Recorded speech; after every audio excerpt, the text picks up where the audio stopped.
Are you ready, Ben? Yes. All right. Can we get an update on Dax Milne wasn't out there yesterday? Cosme didn't finish wasn't out there for the second part, but yesterday. Anything going on with them? No, not with Cosby. Okay. Dax Milne had suffered a little bit of a groin injury. I want to say more of a setback. You know, he played initially and near the end he had a little bit of tightness and stuff like that. So a little bit of a setback, and we'll monitor him. Badarian and Logan are both continuing to rehab and treat their calf injuries. I know you guys saw Logan out there doing individual. He'll come out again and do some individual as well. He's progressed very, very nicely, and we'll continue to treat Terry's toe. You know, we're keeping him off of it. And then Tress has progressed very well from his back tightness that he's had, and he will be kicking the ball this weekend, as well as holding. Okay, just want to make sure we get that out. So feel really good. It was good to see Chase out on the field. You know, we did some work. We had, we let everybody know that this is keeping our heads out of contact, so he can get some work, continue with his rehab, and just waiting on his final exam to get him back out on the field. So. And Kendall? Oh, Kendall is progressing well. He had some knee soreness, and so.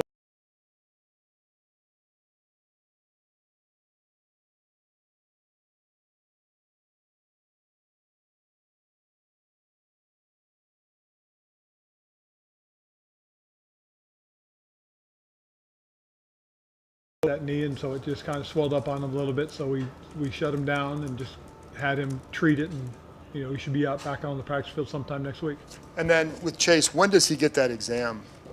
It's coming tomorrow, and then we'll go from there. I mean, he's done everything that we've asked him to, and we're just hoping that, you know, exactly what the doctor said. It's just, you know, he had a little bit of a pinch, and they want to make sure that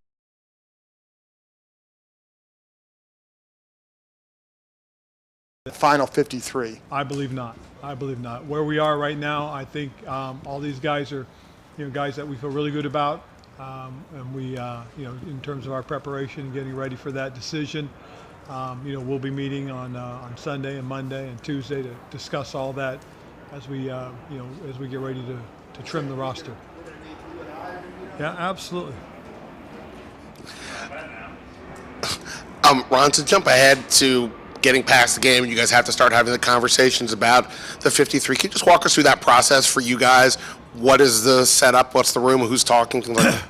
What we're going to do is after the game, we'll meet as a coaching staff and we'll talk specifically about each player, you know, where they fit, how they fit, and what the situation circumstances are for each guy.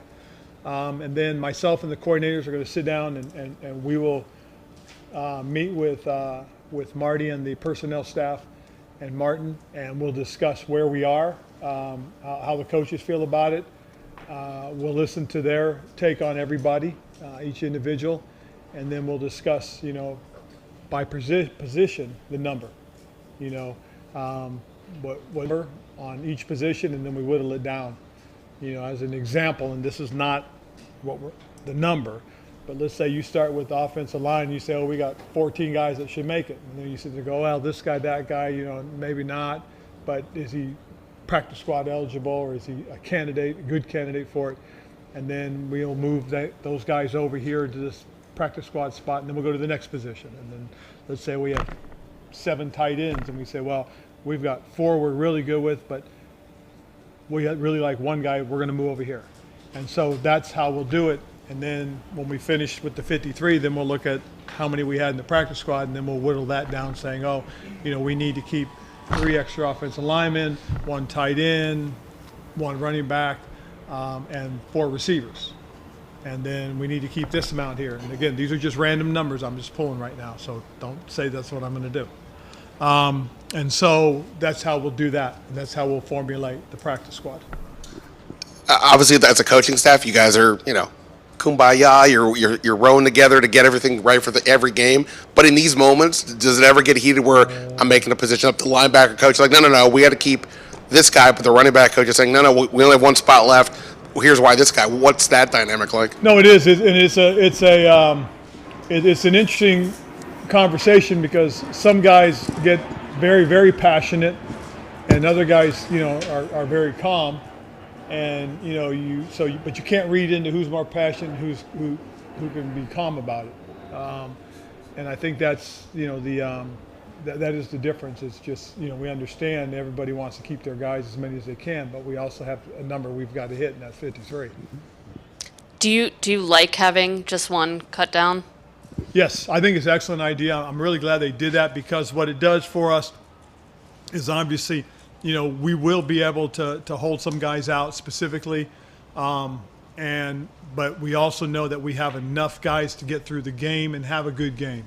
That's always been the concern, is that last game isn't the type of game that I think that people really want to come see. But now that we're able to keep a bigger number of guys, and really one of the things you tell these young guys too is you may not play a lot in the second game, but just understand that third game you're going to play your butt off, so you got to get ready. And we've had a few guys that have taken that to heart, and you've seen them. They've done the extra reps. They're doing the extra film study, which is really good, and that'll be something that'll be taken into consideration, is that they understand just how important it is. I really appreciated what Coach Harbaugh said about that game on Monday night. People didn't think it was important, just watch the way it ended. It was important to a lot of those young men that get out on the football field and get their opportunity. Well, this game is very important to that group of young men that are competing for that last opportunity.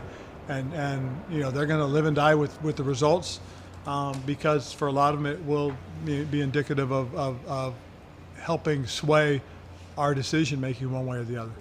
And as you go through preseason and the joint practices, how much are you evaluating the guys on the other side who could be potential waiver claims? That's most certainly something that does come into mind. When you're watching it, when I'm watching it, I'll make a mark on somebody that I watch, and he may make a play, and you sit there and go, wow, that was pretty good about it. And I watch it, I see it again, and so I've got a list of a few guys that that we're going to take a look at and keep watching. And it's the same thing anytime you watch any of their preseason tapes, that you see. You sit there and you watch them and see who they're playing, and you say, oh wow, okay, I see. Oh, here that guy shows up again. So, but if he shows up too many times, they're not cutting him. Which players and/or positions would you be watching particularly closely on Saturday? Honestly, we watch them all. You realize there's not one group or the other that you have to you really gotta, but there are a couple of them that we do have questions on, and we're going to keep the questions. And a young man like a Ricky Stromberg, who's really excelled at both positions right now for us at center and guard, and he's a guy that's really helping us clean up a lot of our decision making because, he's as good as advertised as far as we're concerned. So we feel comfortable about him. We'll watch Quan and see. He had a good first game outing. He made a couple mistakes the last game, and we want to see him correct those mistakes. So we'll pay a little more attention to him because he's a guy that we're going to count on that's going to contribute to us this year. And so, there are some young guys that we will focus on for that primary reason because they're guys that we believe are going to contribute. And not just with the one cut down day, but with the expansion of the practice squad for the last few years. Like, how different is Final Cuts building your roster now than it was 4 or 5 years ago? I think it's a great tool that we've now created because one of the things that you would love to have is you would really love to have some sort of developmental league. We had it with the international football that we used to do, and we really don't have it now that the NFL has a close tie to. Now there's the USFL out there and the XFL, and there's several of those graduates or former players that are on rosters, and people are looking at and saying, man, it's a good thing they had a chance to play because you could see it. And we have a couple guys that played in those leagues that are on our roster, and they've caught our attention as well. So being able to keep extra guys, not only does it give you a bank of players ready to go in case something happens, because you can pop a guy up on going into Saturday and have him ready if just in case somebody's ill or something like that, or you need a guy for another position because there's an emergency. You get him ready, get him set Saturday as a pop-up, and come Sunday you use them. and you've been able to train them that whole time. You know, when I think it was only 6 at one time or 5, whatever that number was, and it was hard. And you were signing guys right off the street to come in and play, and they hadn't been practicing or doing anything, so that was difficult. With 16 now, you can project it. You can almost say, hey, you know, we have you know, we'll keep a certain number of offensive linemen, and you may have a couple of guys at one position get hurt, and you may pull them up. I remember 2 years ago, we got all the way down to our 7th center, and you know, that was a pop-up, and we used them in the game. But we used, you know, it's crazy. We had that many injuries, but we got to 7 centers. So I think it's been a very good tool. It's been a very helpful tool that helps us, you know, still be able to put a good product on the field, put a good team on the field, so our fans can watch a good game. Even with the expanded practice squad, you guys have kept pretty much your entire rookie class the entire time you've been here, at least the first year. You know, your 6th round, your 7th rounders.